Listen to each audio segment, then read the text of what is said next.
আসসালামু আলাইকুম। সবাই কেমন আছেন? আশা করছি সবাই ভালো আছেন। আমরাও ভালো আছি আল্লাহর রহমতে।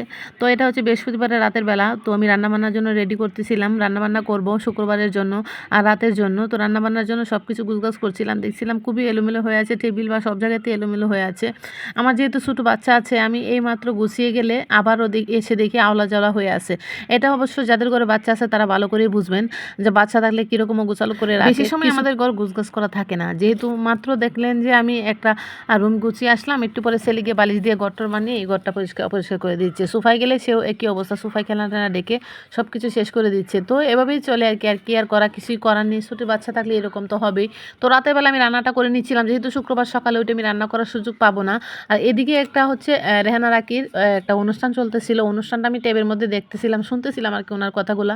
যে একটা মানুষ হাসি খুশির ভিতরেও কিন্তু অনেক কিছু থাকে। একটা মানুষ শুধু হাসলে যে সুখী তা কিন্তু না। তার গল্পগুলো শুনছিলাম, আমার ভালোই লাগছিল। মানুষ আসলে জীবনে কত স্ট্রাগল করে, আমিও কম স্ট্রাগল করছি না। আমরা সবাই আসলে কম বেশি স্ট্রাগল করি। যদিও কেউ সাকসেস হয়, কেউ সাকসেস হয় না। আমরা জানি না আল্লাহ কতটুকু সাকসেস করবে নাকি করবেন না, এটা একান্তই আল্লাহর ইচ্ছা। দোয়া করি সবাই যেন সাকসেস হয়, সবার জায়গা থেকে সবাই সাকসেস থাক। আশা করি, আমিও আল্লাহর কাছে সাকসেস আশা করি। আল্লাহ যেন আমাকেও একদিন সাকসেস করে দেয়। তো আশা করছি আপনারা সাথে থাকবেন, পাশে থাকবেন, সঙ্গে থাকবেন এবং সবসময় সহযোগিতা করবেন। রান্নাবান্নার পার্টটা এখানেই শেষ করে নিচ্ছি, কারণ হচ্ছে রান্নাবান্না শেষ হয়ে গেলে অন্যান্য কাজটা করতে সুবিধা হয়।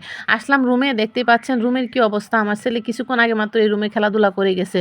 ওর আসলে ঠান্ডা কম লাগে, তারপরে ও খেতা কম্বল যা আছে সব কিছু একসাথে এলোমেলো করে রাখবে, কিছুই করতে পারি না। আমি যখন আসি তখন গুছিয়ে রাখি, অন্য সময় আসলে আবার সেম অবস্থাই করে। তো কিছুই করার নেই, আমি আসছি বিছানা গুছাবো, ওয়ার্ডরোবের উপরটা গুছাবো, সব কিছু গুছাবো ঠিকঠাক করে। তারপরে রান্নাবান্না তো দিক দিয়ে চলছেই, দেখবো আমার ছেলে কী করছে। তো আপনারা আশা করছি আমার সাথেই থাকবেন। যারা এখন আমার চ্যানেলটা সাবস্ক্রাইব করেনি তারা সাবস্ক্রাইব করে আমার সাথে থাকবেন। আশা করছি এই বোনকে সাথে সাবস্ক্রাইব করে এগিয়ে যাওয়ার জন্য আপনারা সাহায্য করবেন। তো গতকালকে আমার ছেলের বিএফ শাহীন স্কুলে আর কি অ্যাডমিশন টেস্ট আছে। তো এর আগের বারও আমার ছেলে বিএফ শাহীন স্কুলে চান্স পেয়েছিল গত মাসে। এটা হচ্ছে শিশু শ্রেণীর জন্য। তো শিশু শ্রেণীতে এই জন্য আমি আর ওকে ভর্তি করাইনি, ভাবি শব্দ হচ্ছিল, আসলে প্লেন যাচ্ছিল। যাই হোক, আমার ছেলের আগের বার শিশু শ্রেণীতে যখন অ্যাডমিশন হয়েছিল, ওর চান্স পেয়েছিল পরে লটারিতে। তো আমার হাজব্যান্ড বলেছিল ওকে ভর্তি করাই দিতে, কিন্তু আমার বাসা থেকে অনেক দূরে হয়ে যায়, এই জন্য ঢাকা ক্যান্টনমেন্টের ভিতরে অনেক দূরে, তাই আমি আর যাই নাই। তো আসলাম এখন আজকালকে আবারও পরীক্ষা দেওয়ার জন্য শুক্রবারে চলে গেলাম বিএফ শাহীন স্কুলে, এটা হচ্ছে ঢাকাতে। তো এখানে হচ্ছে ওর ওয়ানের জন্য টেস্ট নিবে, ওরা 50টা মার্কের একটা পরীক্ষা নিবে। তো দেখতে পাচ্ছেন কত মানুষ এসেছে। এত মানুষের তো আসলে ভিডিও করা হয়নি আমার, লাখ লাখ মানুষ, মাঠে জায়গা ছিল না লাস্ট মুহূর্তে, এত মানুষ ছিল।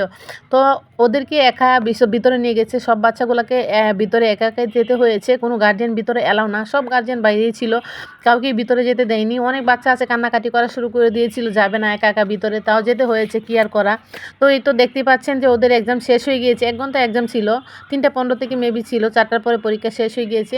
তো আগে একজন একজন করে করে বের করে দিচ্ছে, খুব সুন্দর করে শৃঙ্খলভাবে ওদেরকে বের করে দিচ্ছিল। আর পরীক্ষাতে সুন্দর করে নিয়ে গিয়েছিল, আবার নিয়ে আসছে। তো আমি দেখছিলাম আমার ছেলেকে দেখা যায় কিনা, এখানে কোথায় দেখা যায় আমার ছেলে আসছে কিনা। তো অপলক হয়ে তাকিয়েছিলাম আর কি, গেটের বাইরে থেকে ভিডিও করার চেষ্টা করছিলাম, দেখা যাক আসে কিনা। তো কিছুক্ষণের মধ্যেই আমার ছেলেকেও আমি দেখলাম আসছে।